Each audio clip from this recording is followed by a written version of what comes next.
The sign might read danger, but for dozens of people today, it might have well have said jump over. From selfies to family photos, we witnessed people doing all sorts of things, all sorts of ages, even dogs going over the fence, walking along the edge of the Scarborough Bluffs.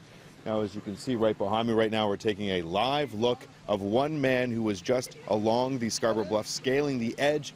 He just got a ticket from Toronto bylaw officers. This year, there have been 15 landslides along the bluffs and 20 rescues. But as you can see, even people here have been ignoring those rules and those concerns which officials have been sounding off about. Now, people are getting tickets today, and the Conservation Authority says they are looking at even more drastic measures.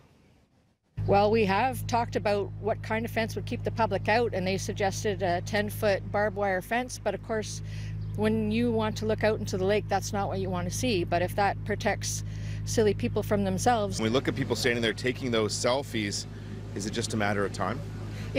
Well, that's our biggest concern, is that it is just a matter of time. And we have been lucky that any rescue that's been occurring in the last couple of years hasn't resulted in a fatality, but it is a matter of time. The Conservation Authority confirms that in spots where it looks like you're standing on solid ground, it's only a carpet of grass with nothing underneath or very loose, saturated sand. About an hour ago, city workers arrived to put up even more additional danger signs, which list trespassing fines of up to $5,000. Is it a nice picture? Yeah. Is it worth it? Is it worth the selfie? Yeah, I don't know about selfies, but yeah. It's good. It's a good picture for sure. It's hard to put fences here and then just tell people to not jump over when it's got such a nice view, right?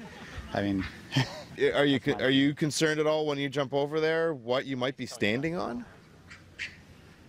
well, I don't know. I mean, it's just like, I know my limits. I don't know how often people have to be told. They've been told for years now that they're not to go on there. It's not safe, and we're spending all kinds of money, and they are putting themselves at risk of a loss of life one day by going on the bluffs. It is a trespass in an area where they're told not to be, and I think that one of the things we're going to have to start doing beyond educating the public, given that some people want to continue to insist in conducting themselves in an irresponsible manner, is to look at enforcing the law where people can face a fine of thousands of dollars.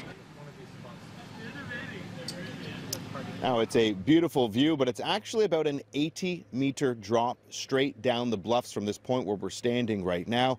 Now, the Conservation Authority also tells me over the weekend, officers had to hand out more fines when about 60 people refused to get over the fence, ignored these signs right behind me, ignored security guards, and they say more fines and more expensive fines, up to $5,000, could be coming.